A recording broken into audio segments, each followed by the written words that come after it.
자, 여러분들 안녕하십니까? 반갑습니다. 2021년 4월 7일 장마감 방송을 하도록 하겠습니다. LB는 전일 대비 0.14% 상승한 35,400원에서 마감을 했습니다. 제 입에서 상승으로 마감했단 말이 정말 너무 오랜만에 나온 것 같은데요. 어쨌든 0.1%대이긴 하지만 빨간불이 나와줘서 매우 반가운 하루였습니다. 반갑긴 한데요. 사실 여기 45,000원서부터 35,000원대까지 특별한 악재 없이 하락했다면 기술적 반등이라도 좀 크게 나와줘야 하는데, 아니면 윗꼬리가 좀 달릴지언정 큰 상승 이후 꼬리가 달리는 건 반전의 시그널로 볼 수 있는데, 그러지는 일단 못했습니다. 다만 오늘 정말 오랜만에 살짝 5일선을 타치했다는데 좀 의미를 둘 수 있지 않을까 합니다. 일단 하락에 브레이크가 걸리면서 재차 수급 재정비가 필요하지 않을까 하는 그런 구간에 있는 듯 합니다. 우리가 바라는 그 소식이 나와야 하지 않을까, 그래야 불확실성이 해소되지 않을까 싶습니다.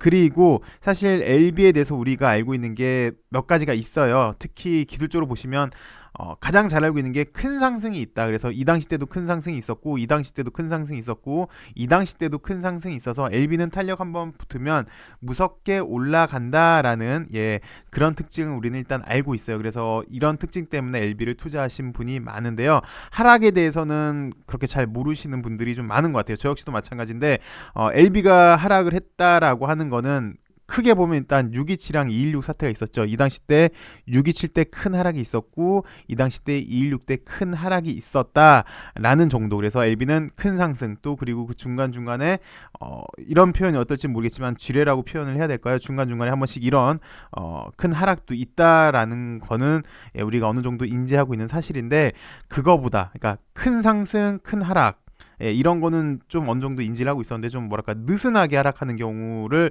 그러니까 최근 같은 경우를 말하는 거죠. 이렇게 1차 하락 다음에 2차 하락, 정말 느슨하게 피 말려 이렇게 사람이 투자하는데 너무 이렇게 힘든 구간이 있잖아요. 이런 거는 사실 우리가 좀 간과하지 않았나 싶은데, 최근의 모습만 놓고 보시면 요런 큰, 그러니까 지지부진한 하락이 세 번의 단계가 있었어요. 이 당시 때 한 번 있었고요, 이 당시 때 한 번 있었고요, 이 당시 때 한 번 있었어요. 이 당시 때는 여러분들이 잘 아시죠? 2019년 에스모 때 베스트 오브 에스모 선정돼서 큰 상승, 그리고 삼각 합병, 그리고 프리 NDA까지 해서 이렇게 큰 상승 이후에 차트를 좀 당겨서 보겠습니다. 그 이후에 이제 느슨하게 약 이 당시 때가 이게 21만 원일 거예요. 뭐 여하튼 지금 가격으로 환산할게요. 9만 5천 원서부터 약 4만 5천 원까지 하락을 한 경우인데, 사실 이때도 보시면 일반적으로 급등했던 종목들은 이렇게 외봉으로는 잘 안 끝나요. 일반적으로 보통 쌍봉에서 끝나긴 하죠. 하다못해.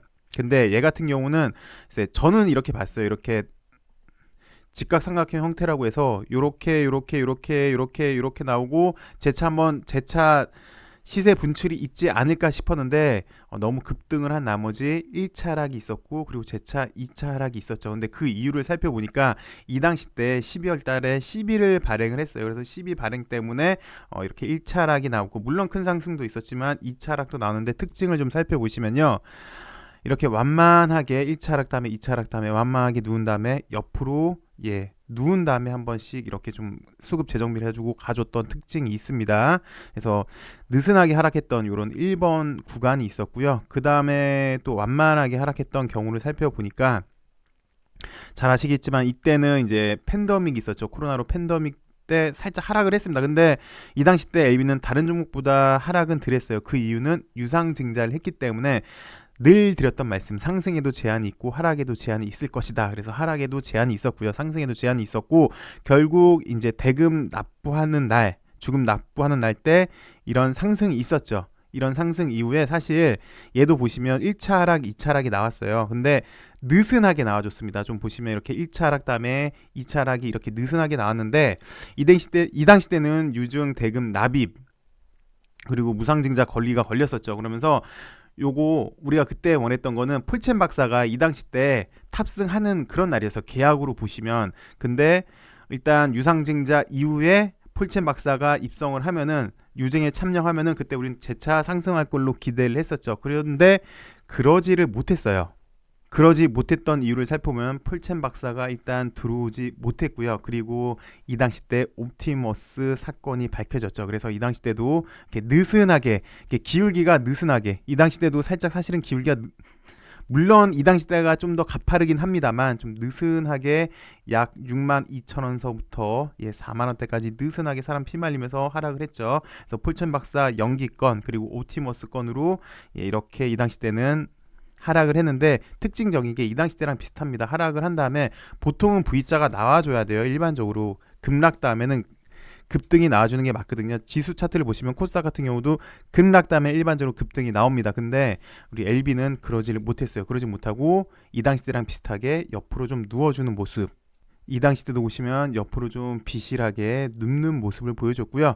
그 다음 세 번째 느슨하게 하락했던 경우는 작년 이 당시 때 기억이 나실 거예요. 이때도 S모 때 다시 한번 LB 주가가 약 4만 원대부터 해서 약 6만 5천 원대까지 나름 급하게 상승을 잘해줬다가 재차 하락을 합니다. 그래서 1차 하락, 2차 하락이 나왔는데 이때를 기억하시는 분도 많겠죠. 이 당시 때는 글쎄요, 신한사태라고 해야 될까요? 모 유튜버도 그렇고 LB 주주연대도 그렇고 신한 측에서 고소를 하겠다라고 압박을 했었죠. 그래서 회사 측에서 중재를 했습니다. 어쨌든 이 당시 때도 보시면 이런, 물론 이때보다는 좀 덜했어요. 기간이 좀 짧았어요. 이 당시 때는 약 한 달 정도 하락이 지속됐는데 이때는 한 달까지는 되지는 않았습니다. 그나마 이런 하락으로 멈췄고, 얘도 특징이 뭐냐면 보시면 이렇게 V자 반등이 나와줘야 되는데 V자 반등이 못 나와줬어요. 그리고 최근 모습을 보시면 216대 하락이 나오고 나름 V자로 이렇게 올라줬다가 현재 역시 1차 하락 다음에 우리 예상을 했었죠. 요 캔들이 약간 뚱뚱하다 보니까 특별한 악재 없이 질질질 세면 어떨까라고 좀 많이 우려를 했는데, 현재 역시 이런 상황으로 매우 힘든 이런 구간, 이 당시 때도 그랬고 이 당시 때도 그랬고 이 당시 때도 그렇고 거의 비슷한 모습을 좀 보여주고 있지 않나 싶은데, 여태까지 세 번 다 특징을 보시면 좀 이렇게 V자로 나오는 것보다는 좀 수급 재정비가 필요했던 구간으로 보입니다. 근데 그럴 수밖에 없었던 이유는, 다시 이제 재료적으로 해석을 해본다면, 좀 전까지는 기술적으로 분석을 했는데 지금부터는 재료적으로 분석을 해본다면, 사실 옆으로 누웠던 이유는 우리가 기다렸던 소식들이 안 나서, 이 당시 때부터 계속해서 기다렸던 건 NDA 신청이잖아요. 위험 말기로. 근데 회사 측에서는 그런 구체적인 가시적인 성과를 보여주지 않아서 V자 반등이 안 나왔지만, 글쎄요, 이번에는 회사에서 빠른 발표가 나올지, NDA 발표가 나온다면 그런 모습이 나올 수 있지 않을까. 하물며 이민요미 건도 있고 하니까, 기다리고 있는 재료도 있고 하니까, 만약에 가시적인 성과가 나온다면 이번엔 V자가 좀 나오지 않을까. 아까 지수 차트처럼 이렇게 하락 다음에 이런 모습이 나오지 않을까 기대는 해보는데요. 평균적으로 보니까 LB는 V자보다는 옆으로 좀 눕는 그런 경향이 많았더라라는 거 일단 참고로 한번 아시면 도움이 되실 것 같아서 말씀을 드렸습니다. 그 외 참고로, 왜 등산을 하시면 굴곡이 심한 산이 있잖아요. 그럼 굴곡이 심한 산은 사실 등산하면 그래도 재미는 있습니다. 볼 것도 많이 있고 재미도 있는데, 이렇게 뭐랄까, 주식 역시 그런 것 같아요. 뭐 굴곡이 있으면 반등이라도 있어서 좀 재밌긴 한데 이렇게 느슨하게 사람 피말리는 게 사실 투자하는 데 있어서 뭐 꿈도 안 보이고 희망도 안 보이고 계속해서 이렇게 질질질 셀 때가 사실 투자할 때는 가장 힘든 구간이죠. 그래서 지금 역시 가장 힘든 구간이지 않나 싶습니다. 나오라는 뉴스는 잘 안 나오고 있고 주가는 큰 폭은 아니지만 계속해서 질질질 새는 게 신경을 계속 거슬리게 하고 있고, 투자할 때 가장 힘든 그런 구간으로 보여져요. 하물며 희망적인 메시지가 없다면 앞이 안 보이니까 뭐 포기라도 할 수 있는데, 좋은 소식들은 계속 보이고 있잖아요. 그래서 더 현재로서는 힘들지 않나라는 생각이 듭니다. 그리고 어젯밤에 베리스모 뉴스가 나왔는데요. 뭐 특별한 건 없습니다. 우리가 이미 다 알고 있는 소식들이고요. 개인적으로는 제가 지난번에도 저도 언급을 했는데, LB를 투자하시는 분들 다들 이제 목적이 틀리시겠죠. 어떤 분들은 위안 말기 NDA 신청하는 것까지만 나는 보겠다라는 분도 계시고, 어떤 분은 나는 간암 1차 치료제 나올 때까지만 볼 거야 라는 분도 계시고, 그리고 이민유믹도 이제 추가적으로 생겼으니까 ITI 1000 상업화 될 때까지만 보겠다라는 분도 계시고, 각자마다 생각이 다 틀리실 텐데요. 저는 개인적으로 이제 위암 1차 치료제, 물론 회사에서 정식적으로 발표는 하지 않았으나 저는 개인적으로 위암 1차 치료제까지 생각을 했습니다. 그 이유는 딱 하나예요. 리보세라닙이 좋은 약이 아니다라는 게 아니라 과학 기술은 계속해서 발전하기 때문에 분명 더 좋은 치료제가 개발될 거니까 저는 일단 마음속으로 생각한 거는 나중에 더 좋은 치료제 쪽으로 옮겨야지, 차세대 항암제 쪽으로 옮겨야지 라고 생각을 했었죠. 그런 일단 그림만 그리고 있었는데 LB가 카티 업그레이드 버전을 가져오면서 차세대 성장 동력을 장착을 했습니다. 그래서 개인적으로는 솔직히 아직 멀리 있는 이야기이긴 하지만, 아직 먼 이야기긴 하지만 솔직히 조금 고민을 하고 있습니다. 근데 더 솔직히 최근에 보시면 이렇게 너무 질질질 레비가 새고, 또 바이오는 우여곡절도 많잖아요. 공매도랑 뗄래야 뗄 수도 없고, 속된 말로 정말 사리가 몇 개 나와야 되는 그만큼 하이 리스크 하이 리턴이 바이오니까 또 고민을 하게 만듭니다. 그래서 꼭 바이오를 해야 하나라는 생각도 드는데 우리들은 왜 자산가들 그러면 삼성전자 많이 있을 것 같잖아요. 근데 의외로 성장성이 큰 산업들 좋아합니다. 그만큼 하이 리스크인데 그만큼 하이 리턴이기 때문에요. 특히 이런 분들은 시간도 많고 일단 자금적인 여유가 있잖아요. 그래서 이런 종목들, 특히 성장성이 큰 것들, 대표적인 게 바이오 산업이 되겠는데 선호를 합니다. 어찌됐건 좋은 회사 찾아서, 될 만한 회사들 찾아서 투자를 좀 많이 하시는 경향들이 있더라고요. 어쨌든 이거 나온 내용은 여러분들이 다 아시는 거고, 또 면역세포 치료제 4세대 항암제 이야기인데 간단하게만 살펴보도록 하겠습니다. 내용은 다 아시는 거니까요. LB가 베리스모의 최대 주제에 올라와서 카티 치료제 상용화에 속도를 내겠다라고 밝혔다. 카티 치료제는 효과가 좋지요. 대신 사이토카인 신드롬 그리고 신경 독성의 부작용이 있고요. 세 번째로는 너무 비싸다는 단점이 있어요. 근데 사이토카인 신드롬 어서 많이 들어보셨죠?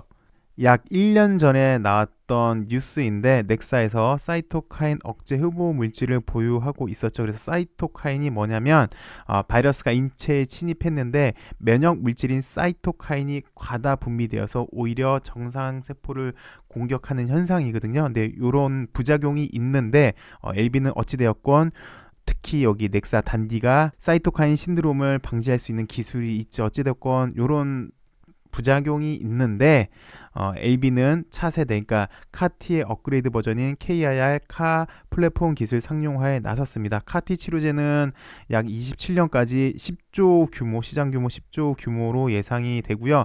이만큼 앞으로 차세대 치료제이기 때문에 국내 시장 역시 뭐 삼성 서울병원, 서울대병원도 카티 치료제 전용 센터를 운영할 예정입니다.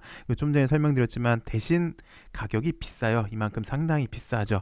그 다음 LB는 KIR 카로 이제 치료제 상용화에 집중을 하겠다는데, 베리스모의 KIR 카 플랫폼 기술은 여기 카티 치료제 대비 확장성, 효과, 안정성에 상당히 업그레이드 돼 있고요. KIR 카 플랫폼은 추가적인 유전자 조작 과정 없이 효과, 확정성을 높일 수 있고, 특히 이렇게 비싼데 여기는 원가 면에서도 경쟁력을 갖고 있는 것으로 보입니다. 리보세라님이랑 같겠네요. 가격 경쟁력이 있으니까요. 그래서 예정은 현재 전임상은 마무리가 됐고요.